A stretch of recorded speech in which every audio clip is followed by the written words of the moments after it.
Adeus financiamento, episódio 20. Dessa vez investi no salário de novembro, mais os proventos que eu ganhei no mês. E por falar em provento, não sei se você vai lembrar, mas nos últimos vídeos eu estava com uma dúvida se eu conseguia atingir o patamar de mais de R$ 200 em dividendos até o final do ano. E spoiler, consegui, hein? Lembrando que isso não é uma recomendação de investimentos. Então, bora pro vídeo. Diferente de outubro, nesse mês de novembro eu consegui seguir meu fluxo normal e aí comecei fazendo aquele meu aporte de lei na reserva de emergência, tá aqui o comprovante do lado, os R$ 200 no CDB do Santander, que não tem a melhor rentabilidade, o maior retorno, né? Só que, já expliquei isso antes, é o meu propósito de ali conseguir um relacionamento com o banco e ficar isento da anuidade do meu cartão. E a reserva você não tem que ficar focando muito nisso, né? Você tem que ter ali um dinheiro de fácil acesso para resgatar quando acontecer algum BO na sua vida e tomara que não aconteça, né?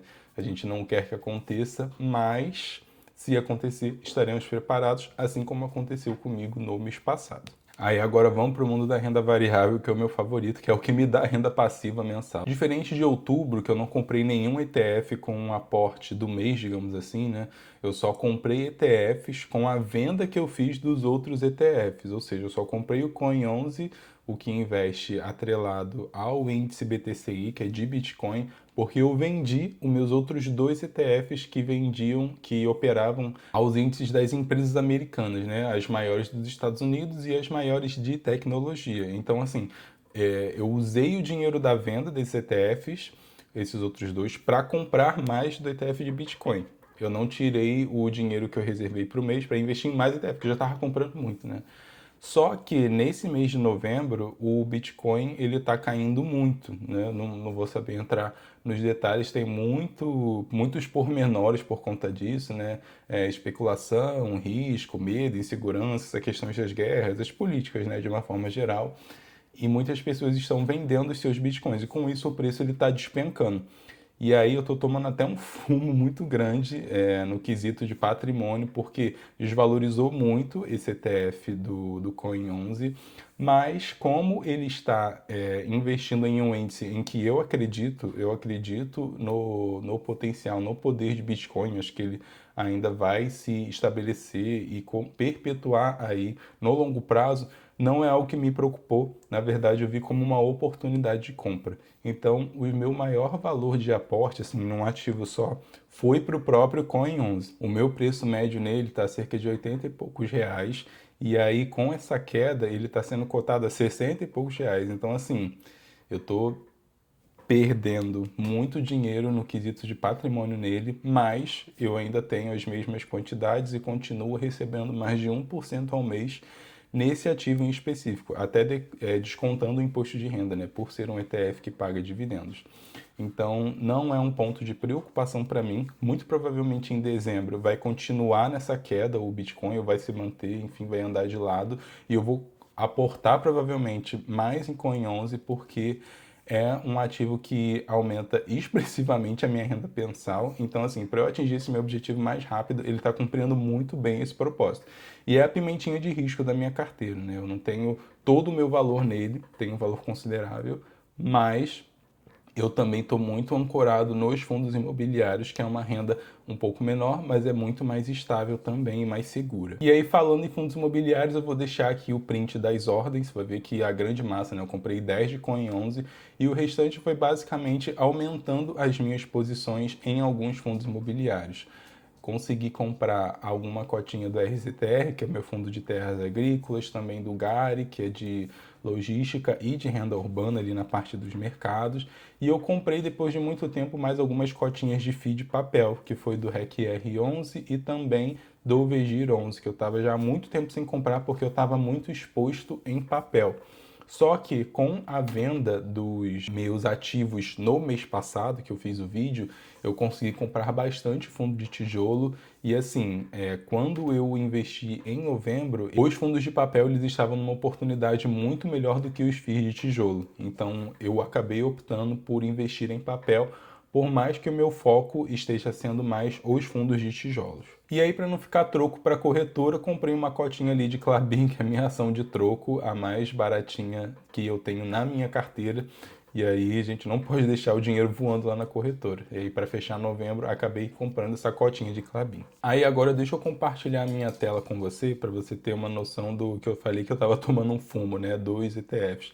Aqui, ó, quando você olha para essa parte de patrimônio total, você vê, né? Eu tô com menos 6%, ou seja, os meus aportes, eles somam 23.185, só que quando a gente vai olhar para a valorização desses ativos, na verdade, o quanto que eles estão sendo cotados, eu estou com esses quase 22 mil. E por quê? Muito do efeito disso é justamente no ETF do Coin11. Você vê nas ações, eu estou até com uma valorização positiva, ou seja, do que eu investi para o meu valor de hoje, eu estou com quase 6% acima. Quando a gente olha para os fundos imobiliários, está basicamente a mesma coisa. Você vê, o valor que eu investi para o que está sendo cotado hoje tá nem 1%, está menos de 0,5% até. E aí quando a gente olha aqui, ele é muito por conta do RECIE, que é o fundo de papel, que não tem nada de errado com ele está mal precificado. E esse Fiagro aqui, que é o patinho feio da minha carteira, que eu tô doido para me livrar, mas eu tô esperando ele ficar pelo menos um pouco perto do meu preço médio, tá vendo?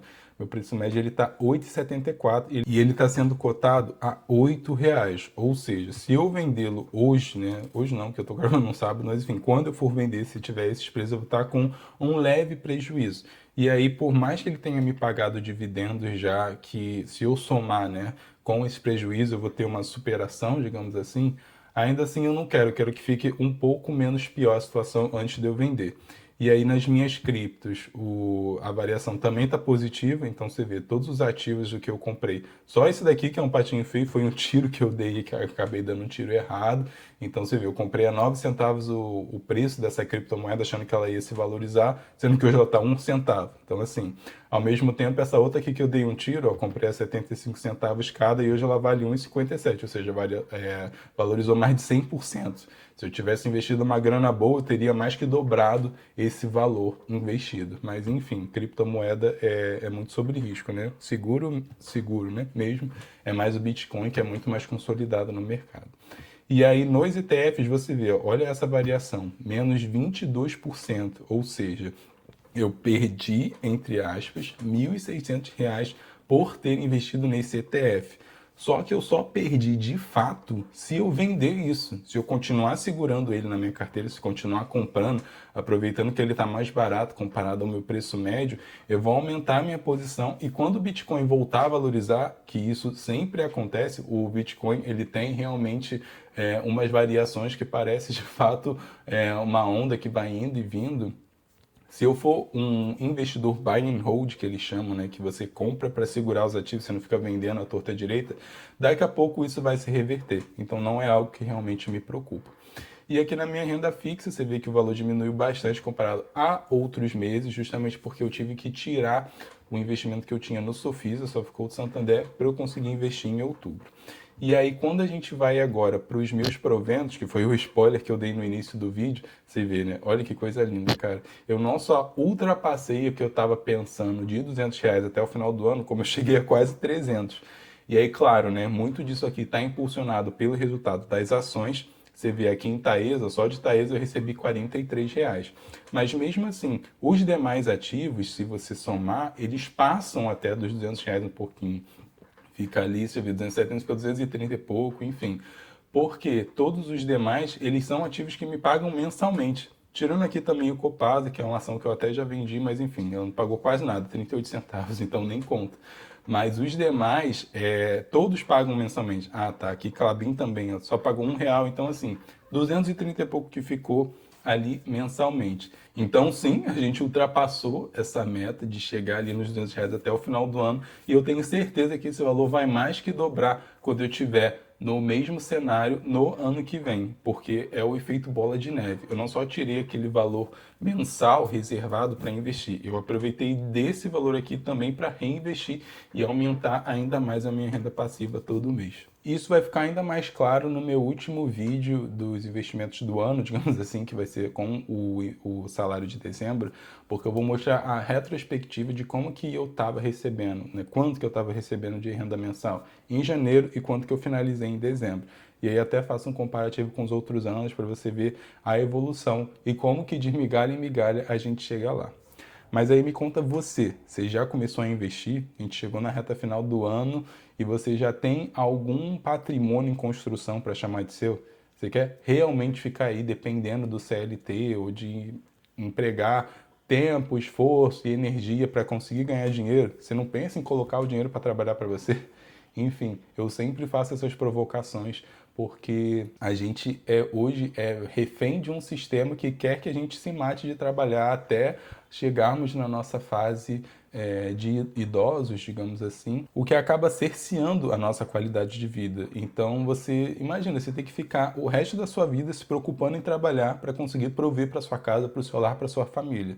Se você puder não ter mais essa preocupação, mais essa dor de cabeça, eu aposto que vai ser um adianto bem grande. Então eu vou ficando por aqui, pensa com carinho nisso, começa a criar uma fonte de renda alternativa para que lá na frente você não precise ficar se preocupando, se desdobrando para ter que trabalhar, para conseguir dinheiro, para pagar suas contas, para viver sua vida, para ter sua qualidade que você tanto almeja, que eu acredito que esse é um objetivo em comum, né? Todos querem ficar bem, ficarem tranquilos e despreocupados em relação às suas obrigações.